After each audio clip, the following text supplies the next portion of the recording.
Right, it's time to get back into the swing of discussing some stuff. And today we're going to be tackling market dynamic, right? So to do with the reprint philosophy and the new way that cards are essentially being distributed among the community. And that is a heavier emphasis on the secondary market and people opening and supplying singles rather than you going and buying a box and getting, a decent chance at staples you might want.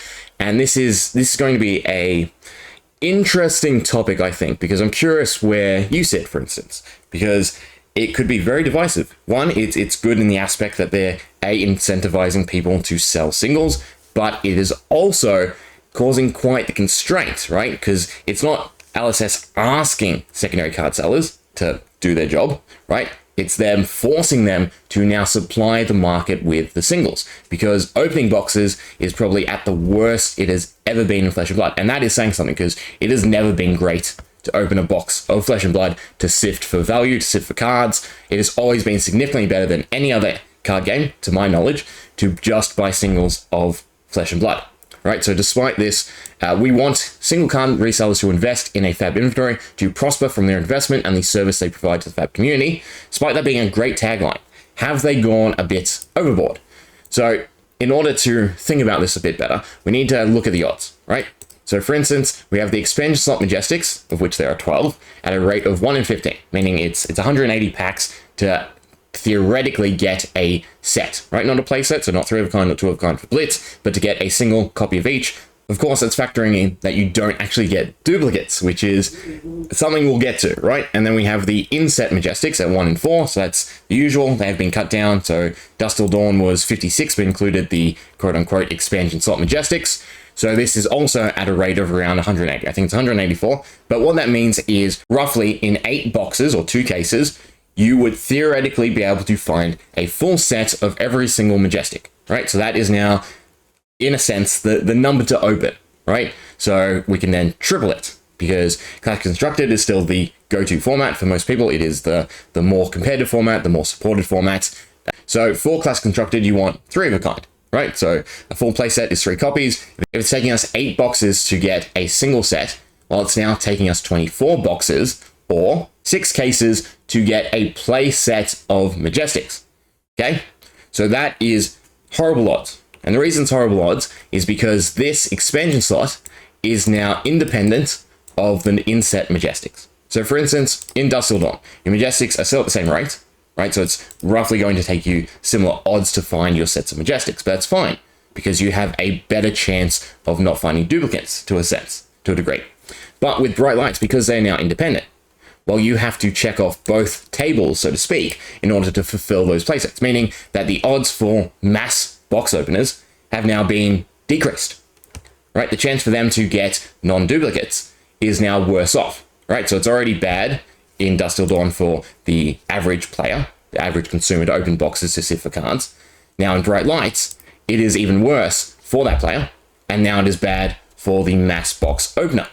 Okay, so no one really wants to be opening boxes to find their cards. You open the box to play with, to draft, to have fun, which is great, right? Treating Flesh and Blood as a board game, all the pieces included, you can buy a box and play with it straight away, is fantastic. But it does create the issue of the competitive scene. Who is supplying the singles? And is it a bit forceful to make them have to stick with these odds and then supply those cards to everyone else in the community who knows that these odds are crap, right? These odds are horrible for finding cards. Now, I would understand if these were the type of odds for the Rainbow Falls or the higher value versions, but really, there is no value in ever opening a box for cards. From my personal experience, in about a case, you'll find a full playset, so 3 of a kind of every common. You'll get most of the way with your rares, but the Majestics are very much just a potluck, right? You might find duplicates, you might not, and depending on the cards you find, you might be ahead on value or you might be completely hosed, okay? So that is the other big issue with Flesh and Blood, and that is how heavily the cards are skewed. So if we look at the Majestics from Bright Lights, in terms of the expansion slot, right, we have the Tome and we have Already Dead. And then if we scroll and scroll and scroll, we've got Tectonic Rift down at $2. Sorry, and Chrome at $3. But still, they're just a huge drop off from these two cards, right? So with 2 of your 12 Majestics that are at 1 in 15, you can go positive in a sense on value. And then you can use that value to get the other Majestics you might want. But if you don't open these cards, if you open some of the lower Majestics, and they're not the Majestics you want, it's going to be insanely difficult for you to transition into the Majestics you want, right? So again, there is very little incentive for the average person to open boxes to find cards to play with, okay? Even a little. You should never, ever do it, right? Open the box if you want to have fun and play with it. Don't go sifting for cards, because it is never going to amount to, you know, success, right? It is beyond high rolling at this point. But then in terms of the single card sellers, right? So they are opening boxes on masses. So before, where you had a decent chance of finding, you know, a lot of variation, say in Dusk Till Dawn, by opening those 8 boxes, right? You now have to, again, roll the dice onto separate tables when it comes to Bright Lights. You have to roll against the expansion slot Majestics to try and find all those. Again, where 2 of the 12 are actually going to be your money maker, so to speak, the cards that you actually do want to find and sell. And then everything else is not really worth opening. Doesn't recoup your value, and nor do you have a good amount of chance at finding those 2 cards. And then, again, you have to roll against the actual inset Majestics, which suffer the same thing, right? Of course, there's going to be skewing from what's playable and what's not playable, and altogether, they're not that high, right? I don't think there are any substantially high Majestics because this is a very specialized set. So, in that sense, the Majestics being this hard to pull, the value in cards being so distorted when it comes to Flesh and Blood, and only getting worse and worse every set that we go through, right? I mean, they've tweaked it so Rainbow Foils are fine, but then we also have the disparity on Cold Foils, right? There are so many ways that this has sort of just been twisted and knotted up, and I think gone in the not necessarily the direction that LSS have wanted for their cards in the secondary market. And they're trying to fix it, but it's never paying off, because you can't correct the mentality within the community at this point, right? You suddenly turn to them and say, well, no, your Cold Foils should be this value, this amount of your box, rather than the less than $1 card that the most of them amount to, right? So again, for single card sellers, they're not really having a choice in this matter, right? Stores, for instance, sell a box to a consumer. Well, they're now transitioning from opening to collect to opening to play, right? So sales have to be going down, right? That's the only realistic expectation. So then it turns to them, and now what? They open the boxes, they sift for the cards, and they sell the singles. So all of a sudden, they've gone from just being able to stock your product and sell your product to now having to stock the labor and the manpower to sift through your cards, create all the listings, sift through copies, deal with all the bulk to then supply the singles to the secondary market, right? This is really going to get out of whack, because it is just a daunting task, and all it's going to take is for people to go, well, you know, I'm making average money, but I'm putting in supremely above average work to do this, right? Because no offense, to break down a box as quick as possible, right, is still probably going to take you 5-10 minutes, okay? And then sorting, listing, you know, keeping inventory, doing all of that is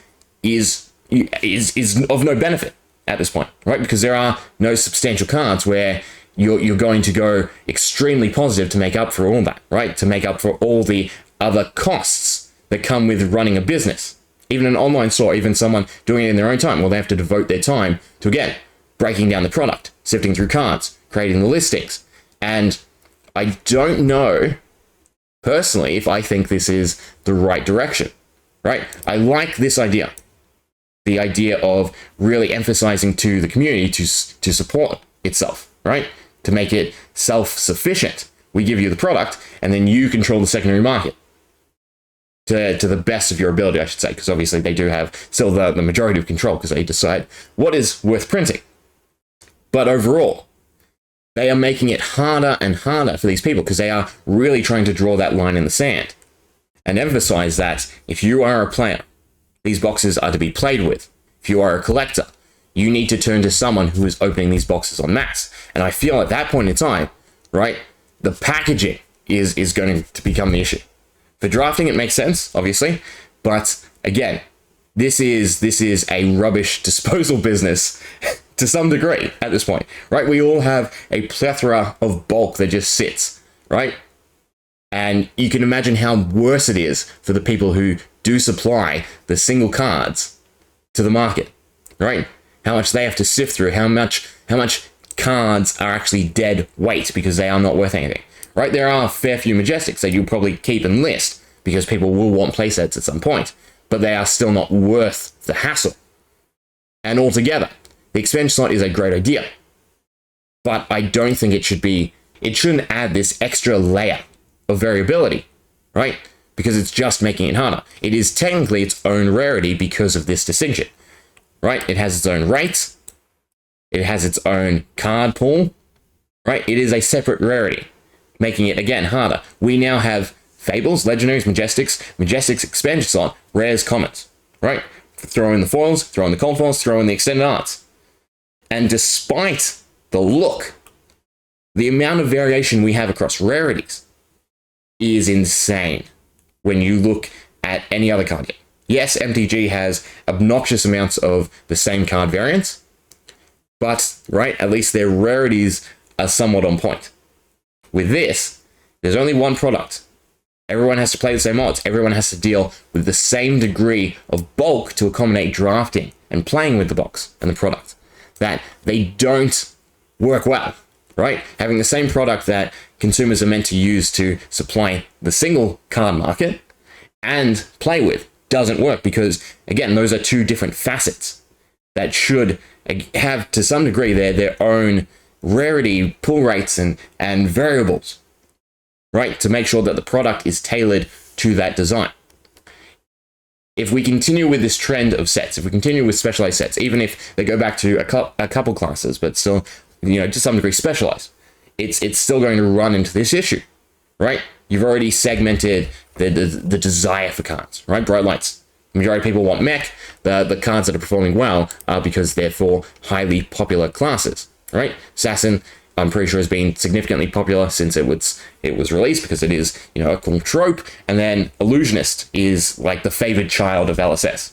So I personally do feel torn because I don't know where exactly I should sit, right? Because obviously having the product to play with, having the expansion slot to deal with the cards outside the set, and all these different design choices are fantastic for the game and for the health of the company and the design team and everything like that. That's fantastic.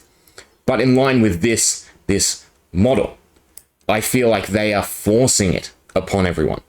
And I feel like eventually people are going to break because, again, I can't see the worth in breaking down everything and going through these worse odds. Again, 8 boxes to technically find one full set, right? So one of a kind of each Majestic, of which most people want 3. So for every player who wants a full playset, it is technically going to take 24 boxes to get a playset of anything, right? Yes, you get offset by the Legendaries, Fables, and everything like this, but that is a scary number to think about. Every 24 boxes is a playset for someone, right?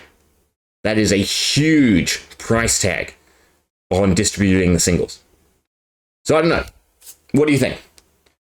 Overall, again, I like the direction they're heading in terms of playability and product design, but the secondary market is something that they're trying to keep out of their control, but they do need to steer it now and then, and this is not steering it, right? This is subjecting people to really horrible odds for average payoff for above average work, right? It's kind of like playing Teklo.